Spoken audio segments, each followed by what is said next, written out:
BA ડિઝર્ટેશન શું છે, તો એના વિશે આપણે ઘણું બધું મુદ્દાઓ વિશે આપણે વાત કરી હતી. ડિઝર્ટેશન્સના અંદર બનાવવા માટે આપણે આંકડાશાસ્ત્રની પદ્ધતિ અને સંશોધનની પરિભાષા આ બંનેને સમજવા ખૂબ જ વધારે જરૂરી છે.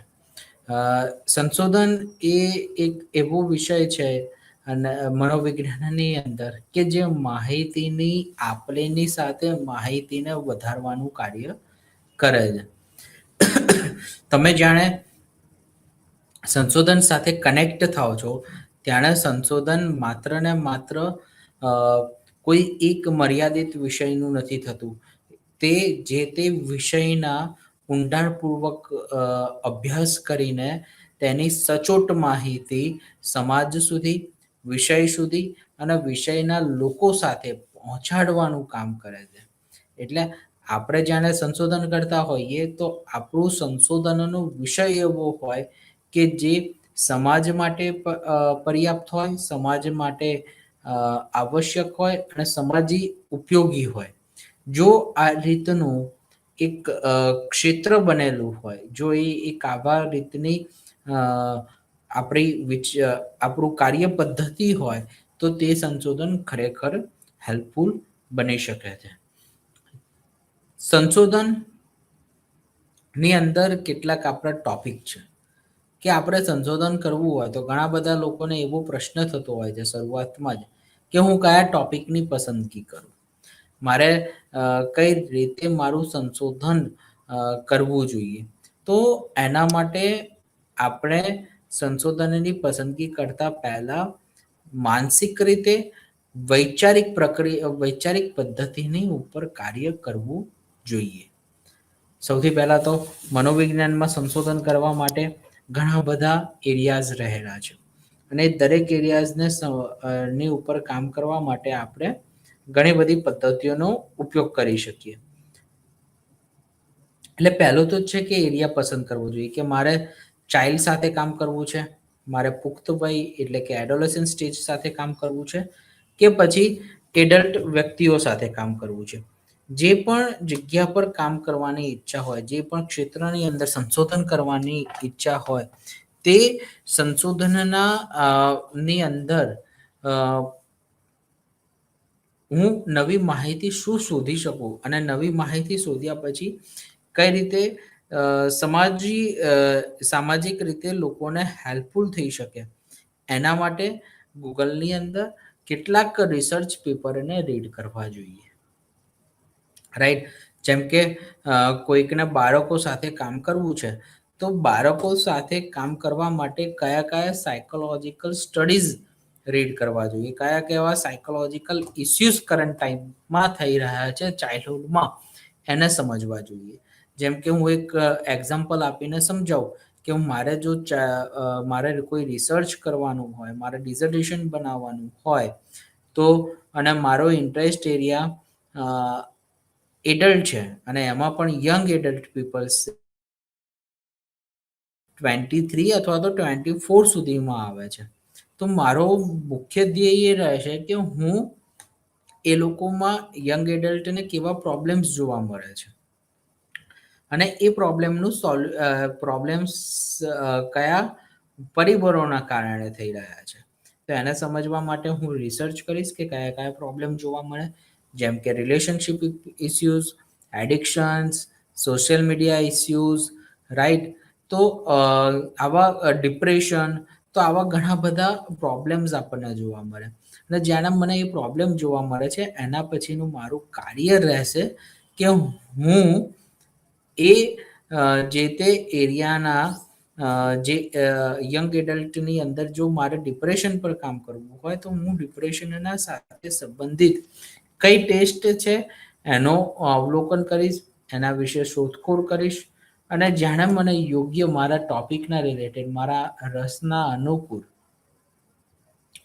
કોઈ વિષયની માહિતી મળશે એના પછી હું એ ટેસ્ટના ઉપર એના ટેસ્ટને મંગાવીને, ટેસ્ટને ડેવલપ કરીને સંશોધન કરીશ અને એમાં ઘણી બધી જે રિપોર્ટ્સ જે છે એને હું એક્સપ્લેન કરતો હોઈશ, બરાબર. અને એને એનાલિસિસ માટે એ ડેટાને ક્યાંક એસપીએસએસ સોફ્ટવેરની અંદર અથવા તો કોઈક એક્સેલ શીટની અંદર એનાલિસિસ કરીને એ ડેટાને સાથે એપ્રુવલ આપીશ, બરાબર. તો ત્યાં આપણે રિસર્ચ કરી શકીએ એમ છીએ. તો જ્યારે આપણે ડિઝર્ટેશન બનાવતા હોઈએ ત્યારે એમાં પહેલું જે આપણું જે સ્ટેપ હોય એ છે સિનોપ્સિસને જમા કરાવવી, સિનોપ્સિસને પ્રિપેર કરવી. તો સિનોપ્સિસને પ્રિપેર કરવા માટે આખી આપણી આ જે હેન્ડબુક છે ડિઝર્ટેશનની એને વાંચી લેવી જોઈએ, બરાબર. હેન્ડબુકને વાંચ્યા પછી સેકન્ડ ફેક્ટર હોય કે આપણો ઇન્ટરેસ્ટ એરિયા, જે મેં તમને સમજાવ્યું, બરાબર. એ ઇન્ટરેસ્ટ એરિયાને સમજો કે મારે કયા એરિયામાં જઈને કામ કરવું છે અને કયા સાયકોલોજીકલ ટોપિક સાથે આગળ વધવું છે. ત્યારબાદ એકેડેમિક કાઉન્સેલર સાથે જાણે આપણા વિષયની અંદર કોઈ રસ વિશે ખબર માહિતી મળી જાય, અથવા તો જાણે આપણે વિષયની યોગ્ય રીતે પસંદગી કરી દઈએ, ત્યારે 3-4 ટોપિક સાથે 3-4 ઇન્ટરેસ્ટ એરિયા સાથે એકેડેમિક કાઉન્સેલર જોડે જવું પડે. અને એકેડેમિક કાઉન્સેલરના યોગ્ય માર્ગદર્શન નીચે જરૂરી થાય છે કે આપણે ગાઈડન્સને ફોલો કરીએ. એ ગાઈડન્સ શું હોઈ શકે? એકેડેમિક ગાઈડન્સનું ડિઝર્ટેશન જે છે એ એકેડેમિક કાઉન્સેલર તમને પ્રોવાઈડ કરશે કે ઇન્ફોર્મેશન્સને કઈ રીતે કમ્પ્લીટ કરવાની છે. એકેડેમિક કાઉન્સેલર હેલ્પ કરશે જે સિનોપ્સિસ છે એને બનાવવા માટે, ટોપિકની અંદર કઈ રીતે પ્રોગ્રામને ડેવલપ કરવો છે એના માટે હેલ્પ કરશે. અને જ્યારે પછી જરૂરી થાય છે કે જે ડેટા જે મળતા હોય, બરાબર, એની એથિકલ ગાઈડલાઇન્સ પ્રમાણે એથિકલ એપ્રુવલ લેવી, બરાબર. કારણ કે હવે ટેસ્ટ જ્યારે આપણે યુઝ કરતા હોઈએ તો એ ટેસ્ટની અંદર જરૂરી શું રહેતું હોય કે હું જે તે ટેસ્ટને ક્યારે અને કઈ રીતે વાપરવાની છે, તો એના માટે જેને ડેવલપ કરી હોય એની યોગ્ય ચકાસણી કરું અને એની પાસેથી ઓથોરાઇઝ પરમિશન લઉં અથવા તો એને પરચેસ કરું. જે તે જગ્યા પર મારે જે ડેટા કલેક્શન્સ કરવાનું છે એ ડેટા કલેક્શન માટે મારે જે તે સંસ્થાની એપ્રુવલ લેવી પડે. અને આ બધી ક્રિયાઓ એક ઇથિકલ પ્રોસેસ સાથે થતી હોય છે. અને એ ઇથિકલ પ્રોસેસને કમ્પ્લીટ થયા પછી, ડેટા કલેક્શન પૂરું થયા પછી ડિઝર્ટેશન બનાવવું પડે, ચેપ્ટર 1, 2, 3, 4, 5. અને એ થઈ જાય ત્યારે આખી ડિઝર્ટેશનની બાઇન્ડિંગ રેડી થાય, એને આપણે એ રિજિયોનલ સેન્ટરની અંદર સબમિશન્સ કરવું પડે ડિઝર્ટેશનનું. એ ડિઝર્ટેશનનું સબમિશન થયા પછી એક્ઝામ થાય અને એ એક્ઝામની અંદર ડિઝર્ટેશનનો વાઇવા થતા હોય છે. જે તે વાઇવા જે તે રિજિયોનલ સેન્ટર્સની અંદર એક્સટર્નલ ફેકલ્ટી દ્વારા કરવામાં આવે. તો સિનોપ્સિસ બનાવવા માટે કયા સ્ટેપ છે? તો પહેલું છે કે ટાઇટલ પેજ, બરાબર. એકદમ પરફેક્ટ એનરોલમેન્ટ નંબર સાથે, સ્ટડી સેન્ટર સાથે, year, name of the guide, જેને પણ તમને ગાઈડ કર્યું હોય એની માહિતી સાથે તમામ ડેટાને ટાઇટલ પેજ બનાવીને પહેલાં તો તૈયાર કરવું જોઈએ, જેને આપણે ફ્રન્ટ પેજ તરીકે ઓળખીએ છીએ, જે બુકલેટની અંદર સારી રીતે એક્સપ્લેન કરવામાં આવ્યું છે, બરાબર. પછી છે ઇન્ટ્રોડક્શન્સ લખવું જોઈએ. જે તે વિષયના ઉપર જે સંશોધન કરવા જઈ રહ્યા છીએ એ સંશોધનની પૂરતી માહિતીને જે તે વિષયની સાથે સંલગ્ન તમામ માહિતીને ઇન્ટ્રોડક્શન્સની અંદર લખવાનું રહેશે કે હું ચિંતાનો વિષયની મેં પસંદગી કેમ કરી, ચિંતા શું છે, ચિંતાના પ્રકારો કેવા છે અને ચિંતા યંગ એડલ્ટને કઈ રીતે અત્યારે અસર કરી રહી છે. તો આવી રીતે કંઈક એની ઇન્ટ્રોડક્શન્સની ઇન્ફોર્મેશન હોય એ ઇન્ટ્રોડક્શન્સની માહિતી આપણે અહીંયા કરી પૂરી કરવી જોઈએ. પછી છે review of literatures. Review of લિટરેચરની અંદર હંમેશા સિનોપ્સિસ બનાવતી વખતે યાદ રાખવાનું કે છેલ્લા 10 વર્ષની અંદર જે સંશોધનો થયા છે એ સંશોધનો આપણે અહીંયા મૂકીશું અને એ સંશોધનનો વપરાશ વિશે વાત કરીશું, જેમાં આપણે કેટલીક બુક્સ, જર્નલ, આર્ટિકલ, ઓનલાઈન જે જર્નલ પેપર્સ હોય એને યુઝ કરી શકીએ કે જેમાં title, researcher name and full of abstract પદ્ધતિ દ્વારા આપણે સિનોપ્સિસની અંદર રિવ્યુ ઓફ લિટરેચર્સ લખવાના હોય કે જે ઓછામાં ઓછા 4 થી 5 હોવા અનિવાર્ય છે. પછી છે રેશનલ ઓફ સ્ટડીઝ. તમે કેમ આ ડિઝર્ટેશન્સને પર્ટિક્યુલરલી કરી રહ્યા છો, એના વેરિયેબલ્સ સાથે એને તમે કઈ રીતે સમજો છો, એ રીતે આ રિવ્યુ ઓફ લિટરેચર લખ્યા બાદ રેશનલ ઓફ ધ સ્ટડી લખવાનું હોય કે તમારો રિસર્ચ એમ શું છે. જેમ કે હું એવો અભ્યાસ કરી શકું ચિંતાના સાથે કે પુખ્ત વયના લોકોમાં ચિંતાનો અભ્યાસ જાતિના સંદર્ભમાં કરવો. તો આ મારો એક રેશનલ એપ્રોચ થઈ ગયો કે મારે જેન્ડર બેઝિસ પર, મેલ એન્ડ ફિમેલ બેઝિસ પર એન્ઝાઇટીનો અભ્યાસ કરવો છે. ત્યાંના પછી છે કે મેથોડોલોજી. મેથોડોલોજી એક રિસર્ચનું એક હૃદયનું અંગ છે અને આ મેથોડોલોજી એક એવો સંશોધનનો એક વિષય છે કે જેમાં આપણે આપણા રિસર્ચના સાથે સંબંધિત જે આપણે કરવા જઈ રહ્યા છીએ એની પૂરતી માહિતીને હું અહીં ડિસ્ક્રાઇબ કરીશ. તો એમાં હું રિસર્ચ પ્રોબ્લેમ વિશે વાત કરીશ કે કયા કયા પ્રકારના રિસર્ચ પ્રોબ્લેમ મને સૌથી વધારે જોવા મળે છે. બરાબર. હું કયા રિસર્ચ પ્રોબ્લેમ પર અથવા તો રિસર્ચ ક્વેશ્ચન્સ બનાવીશ કે મેં આ સંશોધન શેના માટે કર્યું. પછી મારા ઓબ્જેક્ટિવ રેડી થશે, મારી હાઇપોથિસિસ રેડી થશે, અલ્ટરનેટ એન્ડ નલ હાઇપોથિસિસના બેસિસ પર હાઇપોથિસિસને બનાવવામાં આવતી હોય છે. પછી છે કે ઓપરેશનલ ડેફિનેશન્સ હોય કે જેમાં કેટલીક વ્યાખ્યાઓને યુઝ કરવામાં આવતી હોય. બરાબર. અને ત્યારબાદ આપણે સેમ્પલ મેથોડોલોજીને પસંદ કરીએ. સેમ્પલ મેથડ્સ કેવી હોવી જોઈએ એના વિશે સંશોધનના પેપરની અંદર વિસ્તારમાં આ વિશેની માહિતી લખવામાં આવે છે. પછી છે આપણે અગત્યની કે એક રિસર્ચ ડિઝાઇન બનાવવી પડે અને આ રિસર્ચ ડિઝાઇનના અનુકૂલન આધારિત આપણું સંશોધન થાય. રિસર્ચ ડિઝાઇન જેને આપણે બનાવી દઈએ ત્યારબાદ આપણે ટેસ્ટ અને ટૂલને લખવું પડે. જે પણ આપણે ટૂલને યુઝ કર્યું હોય તો એના મેન્યુઅલમાંથી જરૂરી એની નોર્મ્સ, એના રિલાયબિલિટી, એની વેલિડિટી અને એના ડાયમેન્શન્સ, જો ટેસ્ટના ડાયમેન્શન અવેલેબલ હોય તો એ આપણે લખવા અનિવાર્ય છે. ત્યારબાદ ખાસ કરીને કઈ આપણે ડેટા એનાલિસિસની ટેકનિક વાપરીએ છીએ. ઘણી બધી ડેટા એનાલિસિસ માટેની ટેકનિક છે પેરામેટ્રિક એન્ડ નોન પેરામેટ્રિક વિષયની અંદર. જો હું વાત કરું તો પેરામેટ્રિકમાં ટીનો સમાવેશ થશે, એનોવાનો સમાવેશ થશે, કોરિલેશનનો સમાવેશ થશે, જે મુખ્યત્વે રીતે સંશોધનની અંદર આપણે એક ડેટા એનાલિસિસની સ્ટેટિસ્ટિકલ મેથોડોલોજીની ટેકનિક તરીકે એનો ઉપયોગ કરીએ છીએ. નોન પેરામેટ્રિકમાં જો વાત કરીએ તો ટેસ્ટની જે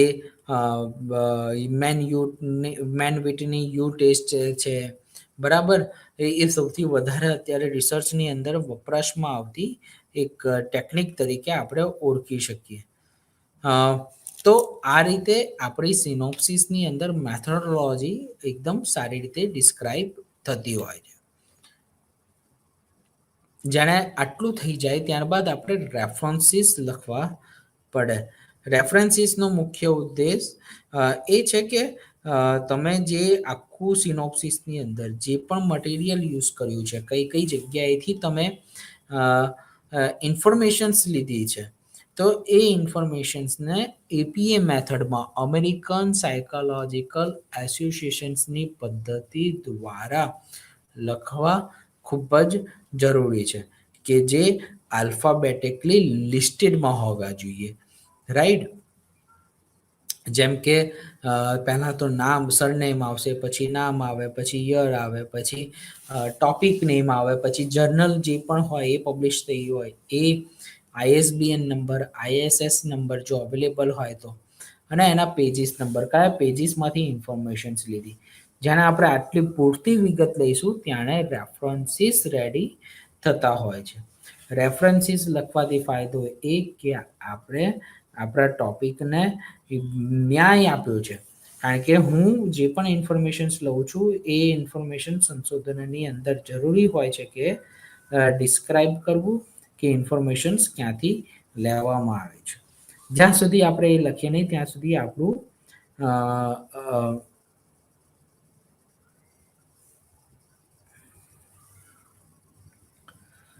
સારી રીતે આપણે એક્સપ્લેન કરી શકતા હોઈએ. અને આ જે આખા એરિયાઝ છે એ રેફરન્સીસની અંદર આપણને પ્લેગરિઝમ, જ્યારે તમે પીએચડી જેવા વિષયની અંદર પ્લેગરિઝમના સોફ્ટવેરમાં નાખો ત્યારે આપણને એક યોગ્ય રિસર્ચ સાથે શો કરતું હોય છે, રાઈટ. તો રેફરન્સને લખવા ખૂબ જ વધારે જરૂરી છે. પછી છે જાણે ડિઝર્ટેશન્સ આપણે લખવાનું જ્યારે સ્ટાર્ટ થાય, સિનોપ્સિસ આપણે બનાવી દઈએ, તો સિનોપ્સિસ બનાવ્યા પછી ડિઝર્ટેશન્સનું ની એપ્રુવલ આવી જાય છે ત્યારે આપણે ડિઝર્ટેશન ઉપર કામ કરવું જોઈએ. ડિઝર્ટેશન્સના કેટલાક ફોલોઈંગ સ્ટેપ છે અને એ ફોલોઈંગ સ્ટેપ પર કામ કરવું જોઈએ. સિનોપ્સિસ એક આપણા રિસર્ચની અંદર શું રિસર્ચ કરવાના છીએ એના વિશે એક્સપ્લેન કરતું હોય છે, અને રિસર્ચની અંદરની ટેકનિક્સ વિશે જણાવતા હોઈએ છીએ.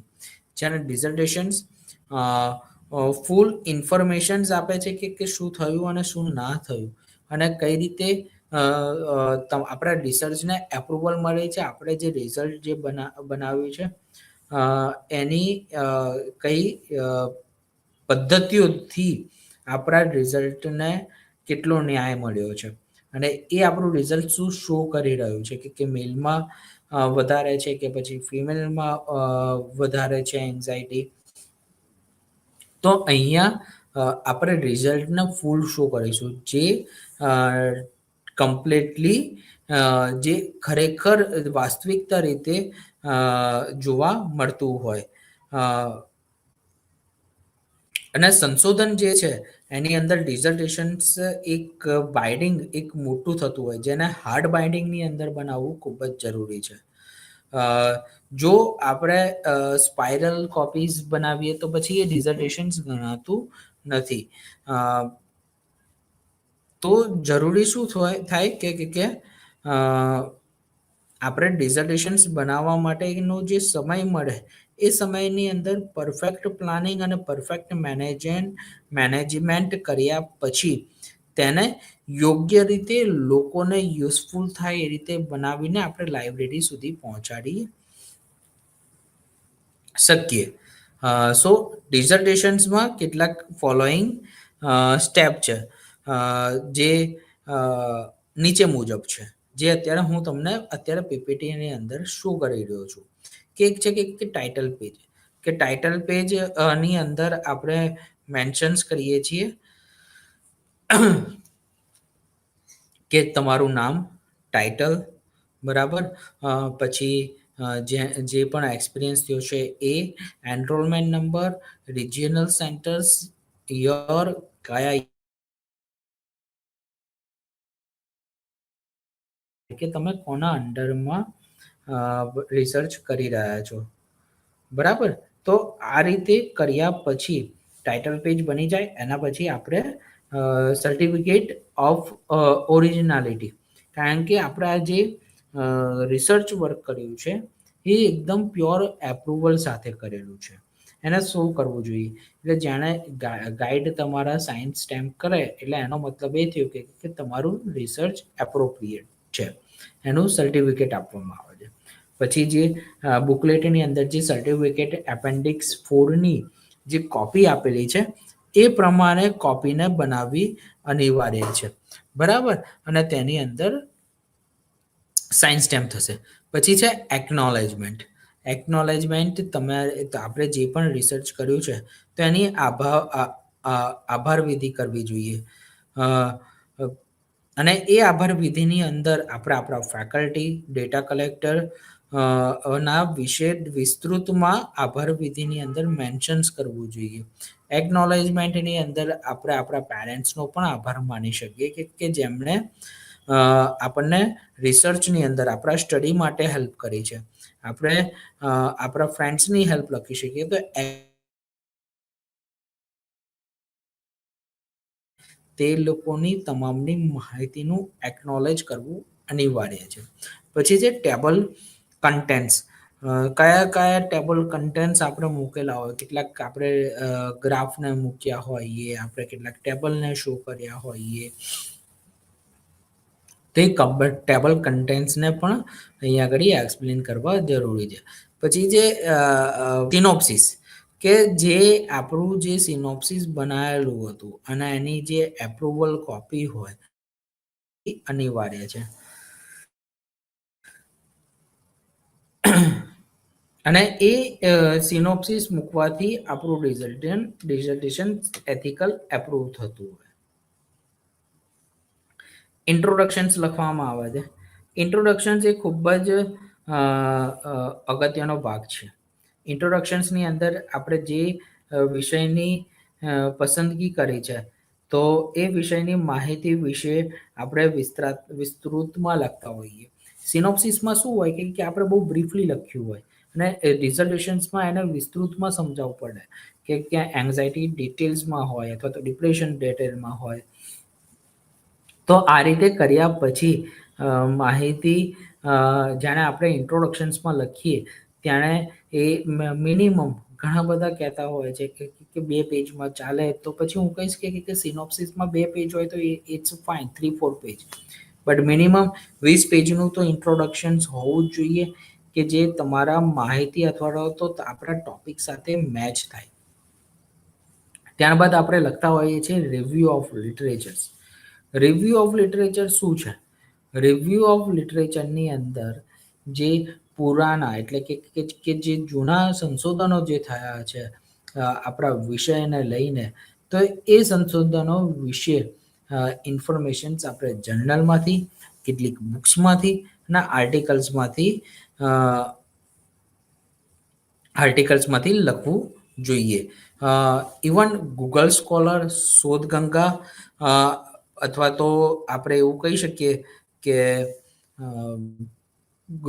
પબમેડ, આ જે બધી જે સંશોધનની જે ગૂગલની અંદર જે અવેલેબલ જે વેબસાઇટ અવેલેબલ છે ત્યાંથી આપણે આપણા ટોપિક સાથે કનેક્ટેડ ROL મૂકવાથી ફાયદો થાય છે.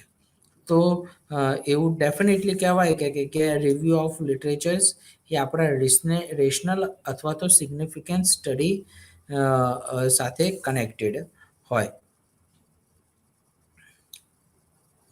પછી છે રેશનલ ઓફ ધ સ્ટડી. આપણું જે સ્ટડી જે થયું છે એ સ્ટડીના કેટલાક રેશનલ્સ વેલ્યુઝ અથવા એને આપણે જસ્ટિફાય કરવું જોઈએ કે આપણે શાના આધારે આ ટોપિકની પસંદગી કરી, અથવા તો આપણે એનો જસ્ટિફાય આપવું પડે કે આ ટોપિકનો એમ શું હતો, બરાબર. અને એને પર્ટિક્યુલર વેરિયેબલ્સની સાથે મેં મેલ એન્ડ ફિમેલ પર વર્ક કર્યું હોય અથવા તો મેં area base, urban and rural base કર્યું હોય અને મારું એનાલિસિસ જો જેન્ડર બેસિસ થતું હોય તો એ ખોટું હોય છે. એટલે આપણે જ્યારે ટોપિક ઉપર કામ કરીએ ત્યારે મારા વેરિયેબલ એકદમ ક્લિયર હોવા જોઈએ.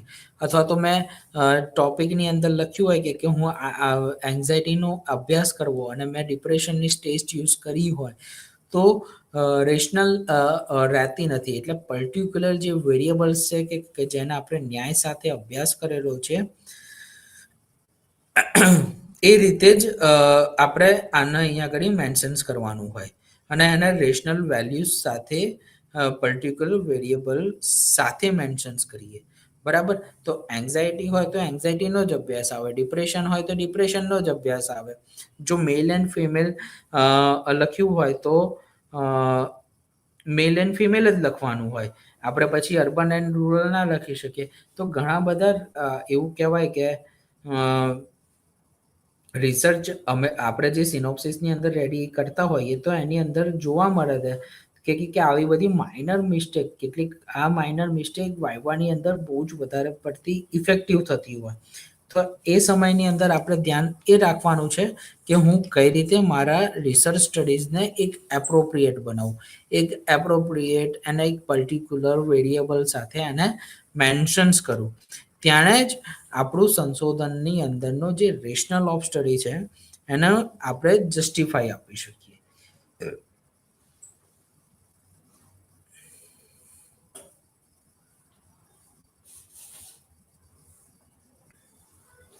રાઈટ. તો આજે આપણે જે વાત કરી છે એ આપણા રિસર્ચ સાથે અને કેટલાક આપણા વેરિયેબલ સાથે કનેક્ટેડ હોય છે અને એના સાથે જો આપણે સારી રીતે કામ કરીશું તો ડેફિનેટલી આપણને સારા એવા રિઝલ્ટ શો થતા હોય. એટલે રેશનલ ઓફ સ્ટડી ખૂબ જ વધારે ઇમ્પોર્ટન્ટ છે. હવે આપણે મેથોડોલોજીની વાત કરીએ. What is a methodology? Methodology is a very helpful in our research area, right? કારણ કે એ આપણા આખા જે રિસર્ચનો એક એવું અંગ કહી શકાય કે જેને આખું ટોપિકને સમજવું હોય કે મેં હું શેનો અભ્યાસ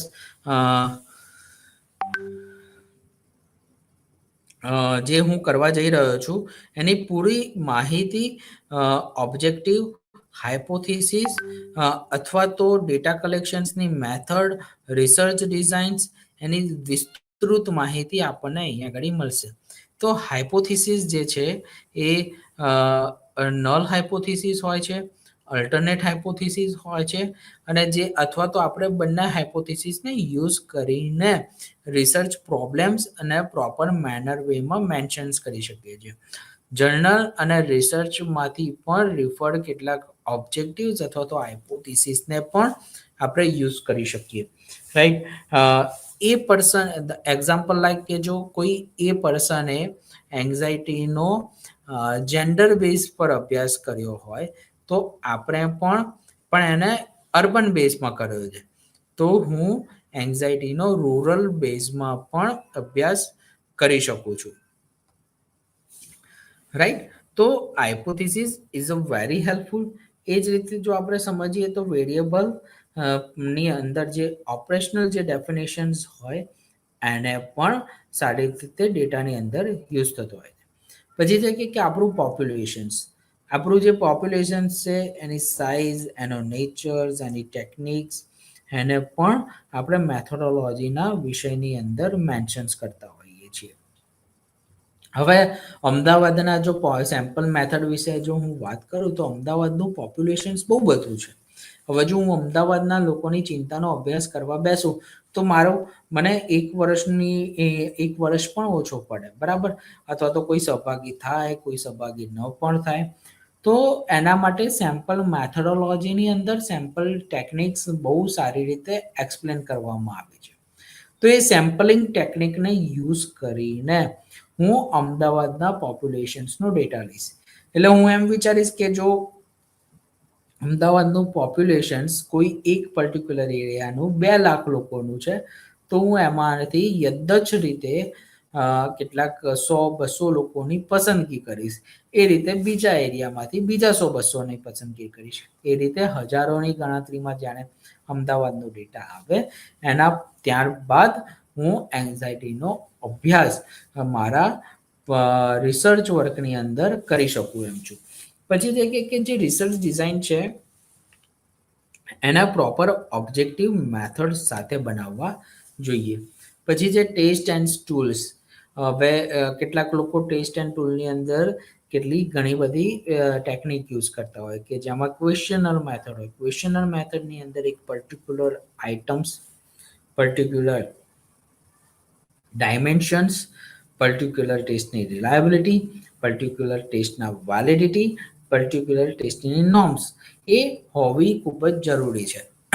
જો ટેસ્ટ પોતે બનાવવી હોય તો એને ઓથોરાઇઝ કરાવવી ખૂબ જ જરૂરી છે. જો ટેસ્ટ તમે બીજાને યુઝ કરી રહ્યા હોવ તો એ ટેસ્ટના ઓથરનું નેમ પણ સમજવું ખૂબ જ જરૂરી છે. જેણે આપણે આ રીતનું ફોર્મ કરી લઈએ ત્યારબાદ જરૂરી થાય છે કે રિસર્ચની અંદરનું એક ઇનડેપ્થ ઇન્ટરવ્યૂ મેથડ. આપણે ઘણા બધા ઇન્ટરવ્યૂ મેથડ્સની મદદથી પણ ટૂલનો ઇન્ટરવ્યૂ મેથડને યુઝ કરીને પણ રિસર્ચ કરતા હોય છે, રાઈટ. કે હવે મારે જો ડેફિનેટલી કોઈ સોશિયલ ઇસ્યુઝ અથવા તો સાયકોલોજીકલ ઇસ્યુઝ અથવા તો થેરાપ્યુટિક ટેકનિક પર કામ કરવું હોય અથવા તો કોઈ ઇન્ટરવેન્શન્સ પર બેઝ પર કામ કરવું હોય તો હું સેશન્સ, નેચર ઓફ કન્ટેન્ટમાં ઇન્ટરવેન્શન્સની proper focus and in depth research થઈ શકે છે. પછી છે કે ડેટા એનાલિસિસ કરવું. ડેટા એનાલિસિસની ટેકનિકને પ્રોપર લખવી એ અગત્યની છે. જે ઘણી બધી રિસર્ચની અંદર ડેટા એનાલિસિસની ટેકનિક મેન્શનિંગ છે. એ સ્પેસિફિક ટેકનિક યુઝ કર્યા પછી આપણે એનાલિસિસ કરતા હોઈએ છીએ.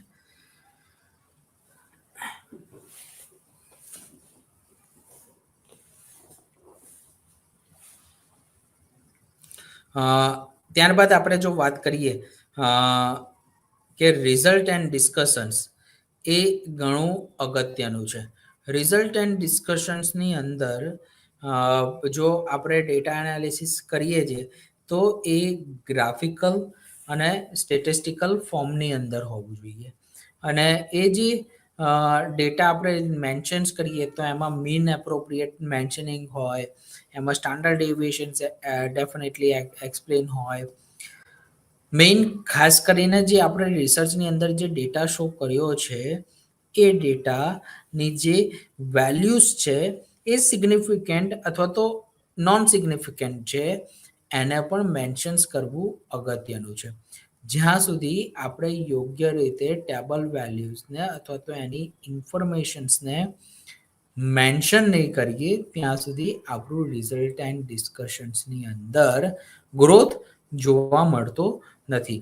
કારણ કે આપણે ત્યાં જ કહી શકીશું કે હા, મેલમાં એન્ઝાયટી વધારે છે અને ફિમેલમાં ઓછી છે, અથવા તો ફિમેલમાં વધારે છે અથવા તો મેલમાં ઓછી છે, અથવા તો બંનેની એન્ઝાયટી એક સરખી છે.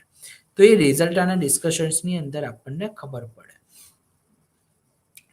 તો ડેટા એનાલિસિસ એ એક પર્ટિક્યુલર એક ગ્રાફિકલ ફોર્મ સાથે કનેક્ટેડ અને એને એપ્લાય કરવાથી આપણને જે રિઝલ્ટનું જે આપણે એનું રેશનલ જે વેલ્યુઝ જે સમજ્યા છે અથવા તો જે એની આપણે હાઇપોથિસિસ બનાવી છે એ હાઇપોથિસિસની સાથે એને કોરિલેટેડ કરતા હોઈએ, રાઈટ. સો એ હાઇપોથિસિસને નલ હાઇપોથિસિસ હોય તો સિગ્નિફિકન્ટ છે અથવા તો અલ્ટરનેટ હાઇપોથિસિસ છે તો એ સિગ્નિફિકન્ટ છે. તો એ ડિસ્કશન્સની અંદર મેન્શન્સ કરીએ છીએ આપણે કે yes, this hypothesis is accepted, this hypothesis is not accepted. So due this reasons. કારણ કે ડિસ્કશન્સની અંદર લોકો માત્ર ને માત્ર એની ટેબલ વેલ્યુઝ અથવા તો એની ઇન્ફોર્મેશન્સને લખીને છોડી દેતા હોય છે.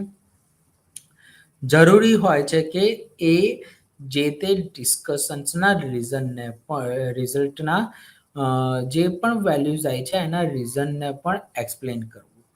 બરાબર.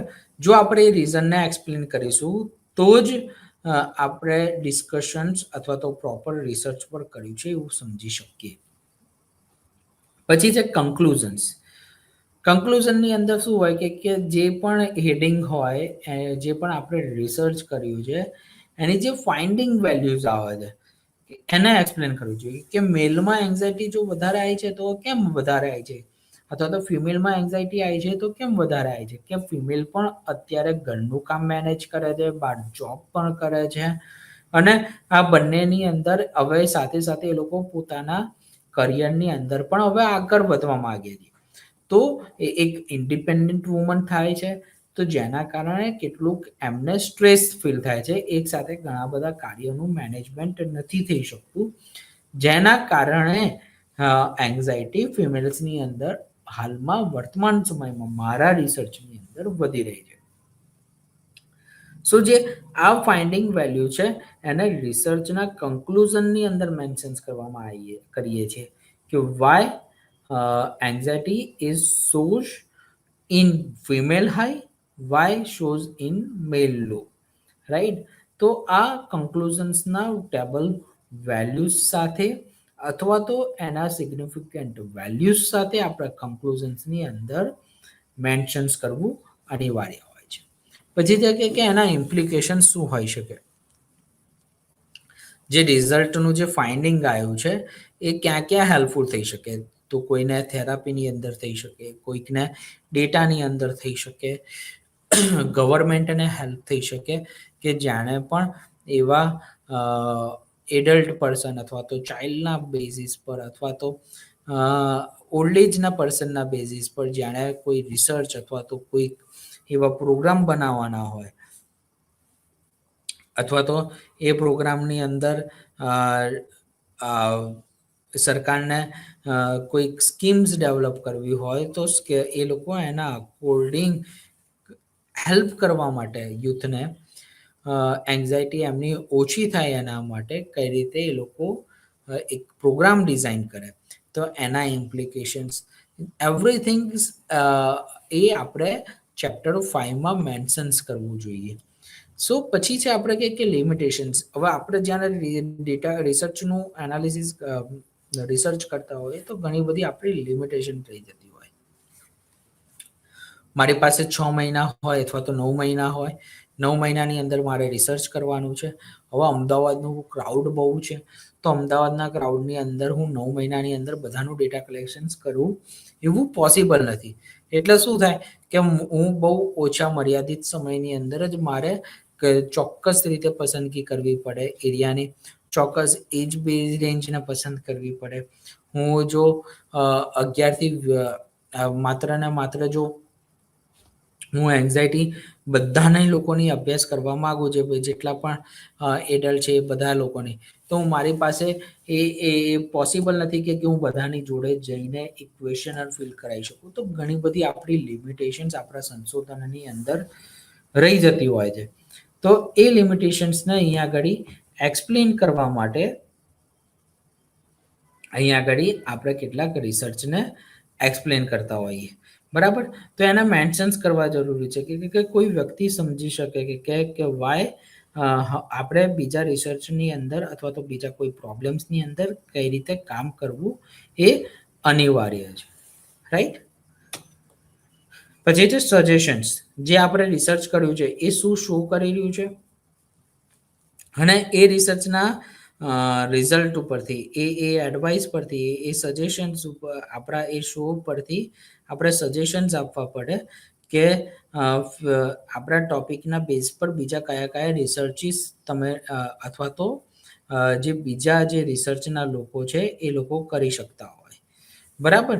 અથવા તો બીજા જે તમારા પછીના જે સ્ટુડન્ટ્સ આવે અથવા તો કોઈ બીજું કોઈ વ્યક્તિ હોય એ કઈ રીતે રિસર્ચની ઉપર કામ કરે, રાઈટ. તો એના માટે આપણે રેફરન્સીસની આપણે સજેશન્સની અંદર એ દરેક એરિયાને મેન્શન્સ કરતા હોઈએ. પછી છે કે રેફરન્સીસ એ એપીએ મેથડમાં હોવા જોઈએ, રાઈટ. જે આપણે આગળ એક એનો પરફોર્મા એક્સપ્લેન કરેલો છે, બરાબર. જ્યારે એટલું થઈ જાય પછી આપણી આવે વાત એપેન્ડિક્સની.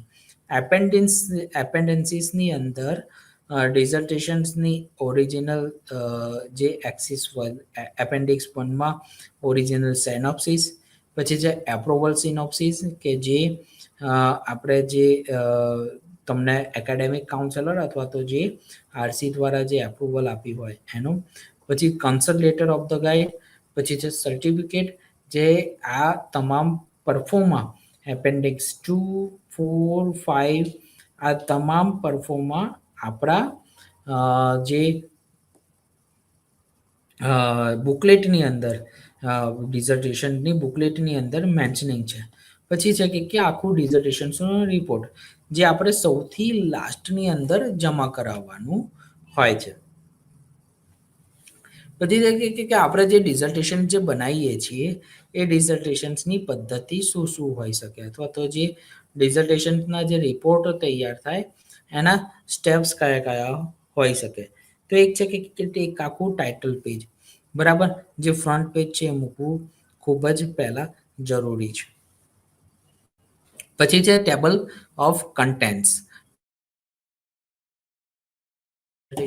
જેટલા પણ ટેબલ યુઝ થયા હોય તે ટેબલ કન્ટેન્ટ્સ ચેપ્ટર 1 કયા પેજથી ચાલુ થાય છે, ચેપ્ટર 2 કયા પેજથી ચાલુ થાય છે, ચેપ્ટર 3 કયા પેજથી ચાલુ થાય છે, અથવા તો ચેપ્ટર 4 કયા પેજથી, એ તમામ ઇન્ફોર્મેશન્સ ટેબલ ઓફ કન્ટેન્ટ્સમાં આવશે. જે આપણે જોઈએ છે કે તમામ બુકની અંદર એક કન્ટેન્ટ્સ મૂકેલા હોય, બરાબર, અનુક્રમણિકા મૂકેલી હોય, તો એ અનુક્રમણિકાના આધારે આપણે બધી ઇન્ફોર્મેશન્સને વાંચી શકતા હોઈએ અથવા તો સમજી શકતા હોઈએ. પછી જાય કે સિનોપ્સિસ મૂકવામાં આવતી હોય અને એ સિનોપ્સિસ મૂક્યા પછી આપણા અલગ અલગ ચેપ્ટર્સ ચાલુ થાય. Chapter 1, 2, 3, 4, 5, 6, 7, 8, right. હવે ચેપ્ટર 1ની અંદર શું આવશે કે ઇન્ટ્રોડક્શન આવશે. જે પણ સંશોધન થયું છે એ સંશોધનની વિસ્તૃત માહિતી જે આપણે હમણાં જે વાત કરી, બરાબર, એ ઇન્ટ્રોડક્શન આપણે ચેપ્ટર 1ની અંદર મૂકીશું. ચેપ્ટર 1ની અંદર ઇન્ટ્રોડક્શન પૂરું થઈ જાય એના બાદ ચેપ્ટર 2 લખવામાં આવે. ચેપ્ટર 2ની અંદર રિવ્યુ ઓફ લિટરેચર્સ આવે, કે જે મેં તમને કીધું કે રિવ્યુ ઓફ લિટરેચર સિનોપ્સિસમાં ઓછામાં ઓછા 4 થી 5 લખવાના. અને જે આપણું ડિઝર્ટેશન છે એ ડિઝર્ટેશન્સની અંદર ઓછામાં ઓછા 10 થી 12 રિસર્ચ સ્ટડીઝ મૂકવા એ જરૂરી છે, રાઈટ. આટલું કર્યા પછી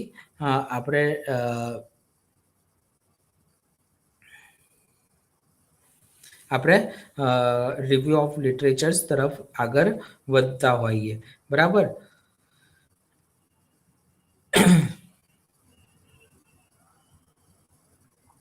અને જ્યારે આપણું ચેપ્ટર 2 કમ્પ્લીટ થઈ જાય એના પછી ચેપ્ટર 3 આપણે લખીએ છીએ કે જેમાં રેશનલ ઓફ ધ સ્ટડીઝ હોય.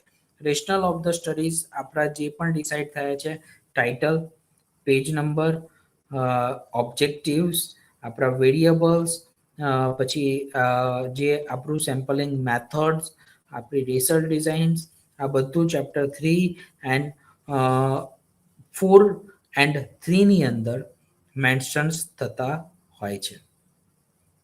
આ બંને મેં કીધું એ પ્રમાણે આપણા રિસર્ચનું હાર્ટ છે અને એ હાર્ટને આપણે વ્યવસ્થિત રીતે મેન્શન્સ કરવું જોઈએ. વાઇવાની અંદર ચેપ્ટર 3, 4 એન્ડ 5ના પેરામીટર્સ સૌથી વધારે પૂછવાની શક્યતાઓ રહેલી હોય. એટલે આપણને આપણું રેશનલ્સ, ઓબ્જેક્ટિવ્સ એક સારી રીતે ખબર હોય, આપણને આપણા વેરિયેબલ ખબર હોય, આપણી રિસર્ચ ડિઝાઇન ખબર હોય, તો આપણે એને થોડું ઘણું સારી રીતે સ્ટ્રોંગલી મેમોરાઇઝ કરતા ટેકનિકને શીખવું અને સમજવું જરૂરી છે.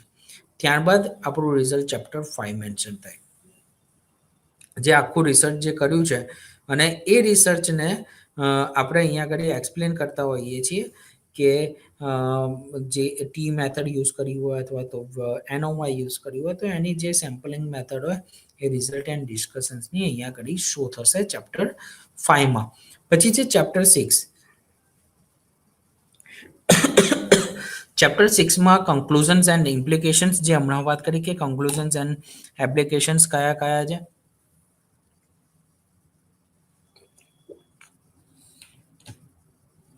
ત્યારબાદ આપણે લિમિટેશન્સ, ફર્ધર સ્ટડીઝ, ડેલિમિનેશન્સ, આ તમામ માહિતી આપણે ચેપ્ટર 6 એન્ડ 7ની અંદર મેન્શન્સ કરતા હોઈએ છીએ.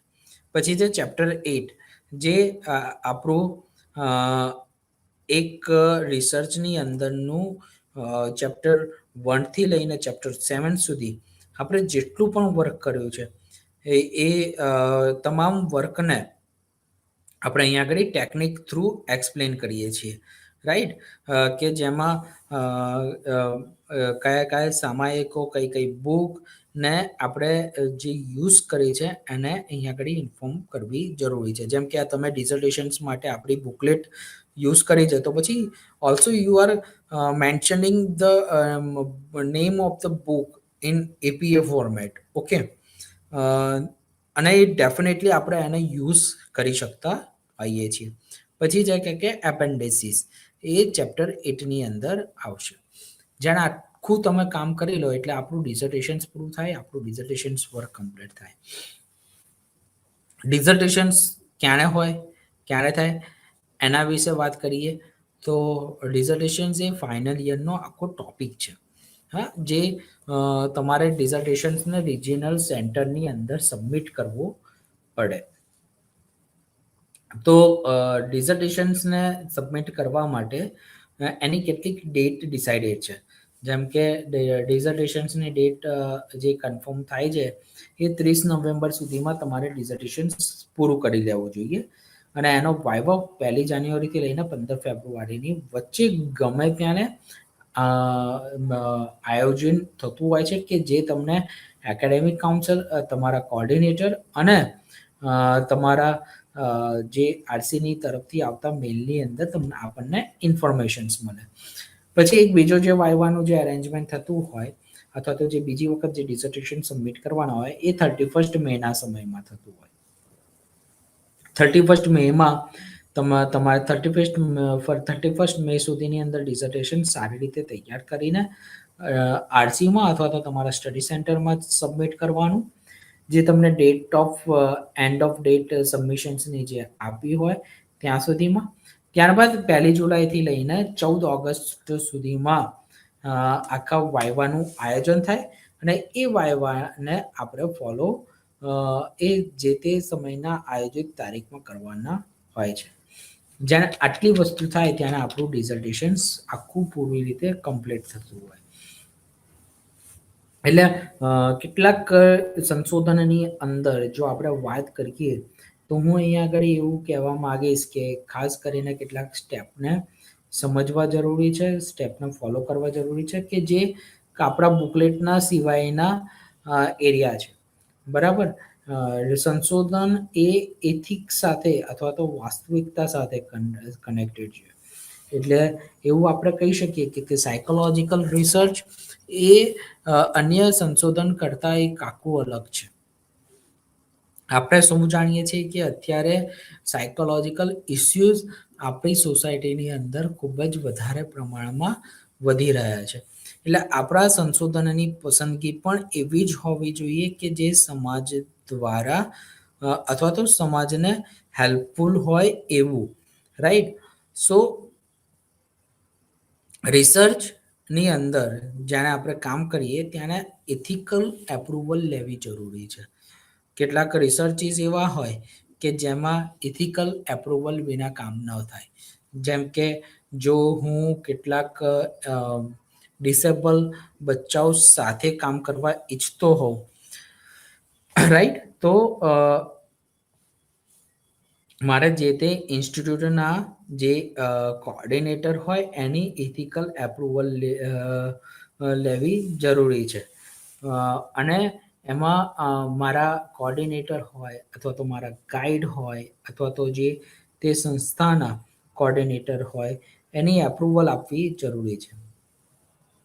સાથે સાથે જે ડેટા કલેક્શન માટે જે વ્યક્તિ આપણને હેલ્પ કરી રહ્યું છે અથવા તો કોઈ ડિસેબલ પર્સન મને ડેટા હું એની પાસેથી કલેક્શન કરી રહ્યો છું, તો એના સગા સંબંધીનો ઇથિકલ એની અંદર એપ્રુવલ કે એમને આ ડેટા કલેક્શન્સમાં હેલ્પ કરવા માટે એમને કોઈ જ પ્રોબ્લેમ નથી.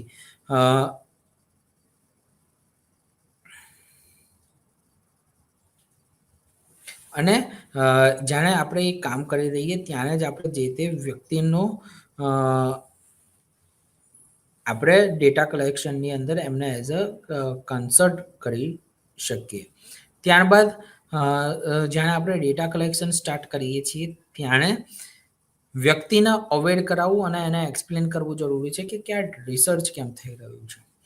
બરાબર, એ તમારા સ્ટડીના પર્પઝ માટેનું છે, તમે એને ક્યાંય પબ્લિશ નહીં કરો. એવરીથિંગ યોર ડિઝાયર્સ અથવા તો તમારી એમ એને એક્સપ્લેન કરવી અને સમજાવવી જરૂરી છે.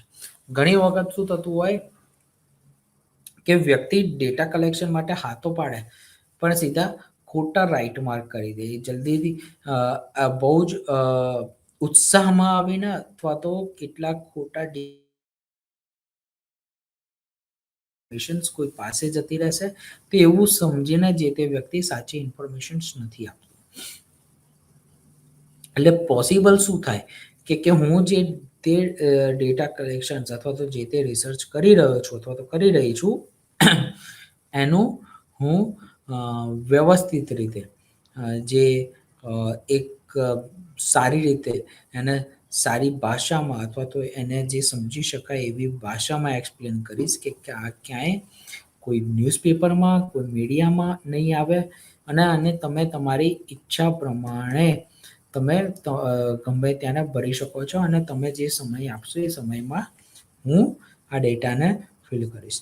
ઘણા બધા લોકો ઓનલાઈન રિસર્ચ કરતા હોય છે, તો ઓનલાઈન રિસર્ચની જે ઇથિકલ જે એક એપ્રુવલ આપણે એકેડેમિક કાઉન્સેલર પાસેથી લેવી જરૂરી છે અથવા તો જરૂરી માર્ગદર્શન પછી જ ઓનલાઈન ડેટા એનાલિસિસ કરવું જોઈએ. જાણે એ લિંક બની જાય અથવા તો એ લિંક આપણી પાસે મેન્શન થઈ જાય, એ લિંકનો જે લાસ્ટનો જે ડેટા હોય એને જ આપણે ઓનલાઈન પબ્લિશ કરી શકીએ.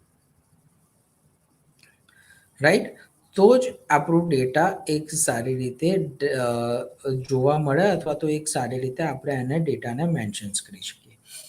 ત્યારબાદ જો હું તમને જો વાત કરું તો જ્યારે આપણે સંશોધન કરતા હોઈએ તો જાણે પણ આપણે કોઈ મટીરિયલને ઓનલાઈન ગૂગલમાંથી અથવા તો ઓનલાઈન કોઈક વેબસાઇટ પરથી જે પણ આપણે લઈએ છીએ અથવા તો લખીએ છીએ એના લિંક કરતાં જેટલું બને એટલું બુકનો યુઝ કરો એટલું વધારે હિતાવહ છે.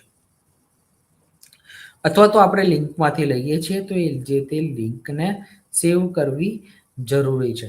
ઘણી બધી વખત આપણે ઇન્ફોર્મેશન્સ બહુ બધી વેબસાઇટ પરથી લઈએ છીએ અથવા તો કેટલીક માધ્યમો દ્વારા લઈએ છીએ, પણ આપણું રેફરન્સીસ સ્ટાઇલ્સ છે ને એની અંદર આપણે એ ટેકનિકને ફોલો નથી કરતા અથવા તો લિંકને મેન્શન નથી કરતા. સો જ્યારે પણ આપણે ડેટા યુઝ કરીએ અથવા તો એનાલિસિસ કરતા હોઈએ ત્યારબાદ એ બધું ઇન્ફોર્મેશન્સ આપણી પાસે આવી જાય અથવા તો કન્ક્લુઝન્સ આવી જાય ત્યારબાદ રેફરન્સીસમાં આપણે પૂરી ઇન્ફોર્મેશન્સને શો કરવી એ ખૂબ જ વધારે જરૂરી છે.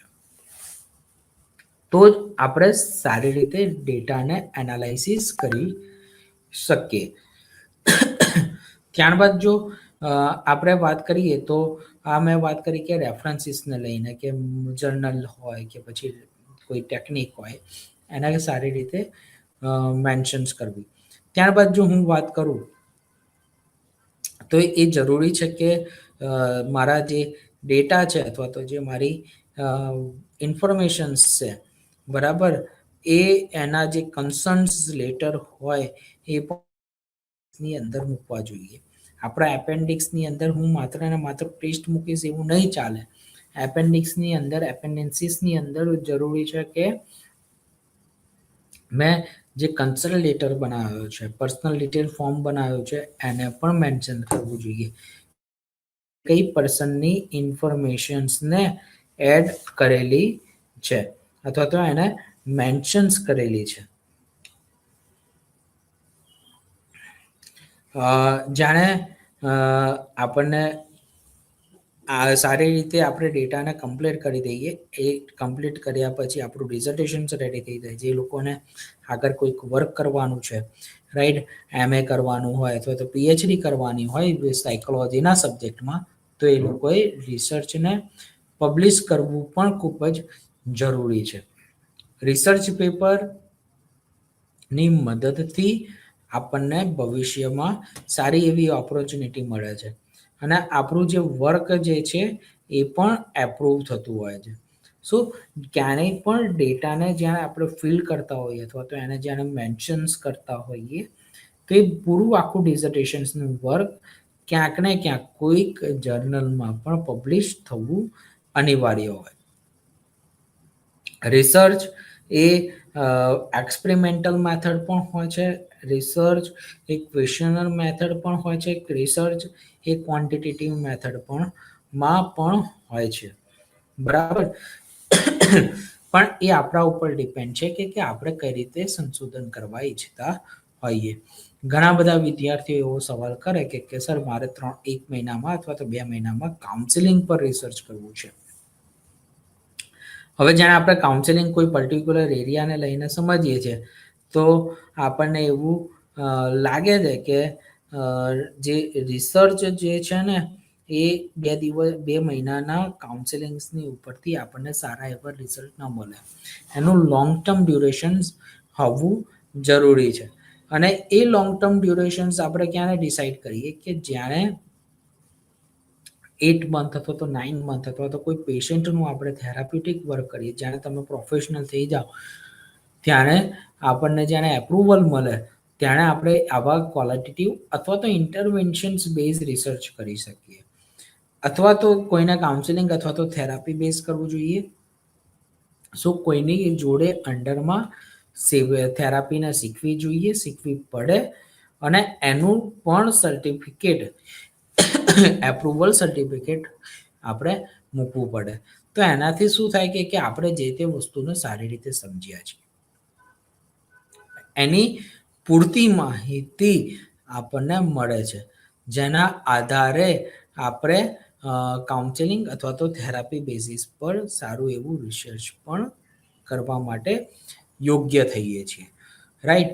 તો કાઉન્સેલિંગ અને થેરાપીના રિસર્ચ પોસિબલ છે, પણ એનું ડ્યુરેશન ડિસાઇડેડ હોવું જોઈએ, એનું એપ્રુવલ લેવી પડે અને તમારી પાસે એની ક્ષમતા હોવી જોઈએ કે તમે એને કાઉન્સેલિંગની અંદર વ્યક્તિને સારી રીતે ન્યાય આપશો. તો ઘણી બધી ટેકનિક્સ છે કે જેને ફોલો કરવી જરૂરી છે. રેફરન્સ સ્ટાઇલ માટે અમેરિકન સાયકોલોજીકલ એસોસિએશન્સના વેબસાઇટ પર અથવા તો American psychological associations and reference સ્ટાઇલને લખીશું તો એની અંદર આખી ટેકનિક મળી જશે. આપણું આખું ડિઝર્ટેશન્સ એ ટાઈમ્સ ન્યૂ રોમનમાં હોવું જોઈએ. રાઈટ. ઘણા બધા લોકો કેટલાક અલગ અલગ ફોન્ટથી અથવા તો અલગ અલગ કલરથી એને હાઇલાઇટ કરતા હોય છે. અમેરિકન સાયકોલોજીકલ એસોસિએશન્સના નોર્મ્સ પ્રમાણે એમાં કલર ના કરી શકાય, પિક્ચર્સ ના મૂકી શકાય અને પિક્ચર્સ મૂક્યા હોય તો પછી એને બ્લર કરવા ખૂબ જ જરૂરી છે. તો એનું પણ વસ્તુને સમજવી જોઈએ. સો જે પણ આપણું રિસર્ચ વર્ક છે એ ટાઈમ્સ ન્યૂ રોમનમાં હોય, બીજા કોઈ વર્ડના કોઈ પણ ફોન્ટ નહીં ચાલે અને ડિઝર્ટેશન્સ પણ પ્રોપર હાર્ડ બાઇન્ડિંગ સાથે હોવું જોઈએ અને આપણા ગાઈડની સાથે ડિસ્કસ કરીને, એકેડેમિક કાઉન્સિલર સાથે ડિસ્કસ કરીને જ બાઇન્ડિંગને તૈયાર કરવા માટે એક સારું એવું યોગ્ય ડિસિઝન્સ લેવું જોઈએ. રાઈટ. જ્યાં આપણે આટલું વસ્તુ કમ્પ્લીટ કરીએ ત્યાં આપણું રિસર્ચ વર્ક પ્રોપર થાય છે અને જ્યાં જ્યાં પણ અટવાઈએ ત્યાં આપણે આપણા એકેડેમિક કાઉન્સિલર્સની અથવા તો કાઉન્સિલરની હેલ્પ લઈને આપણે કામ કરવું એ જરૂરી છે. બરાબર. Thank you very much.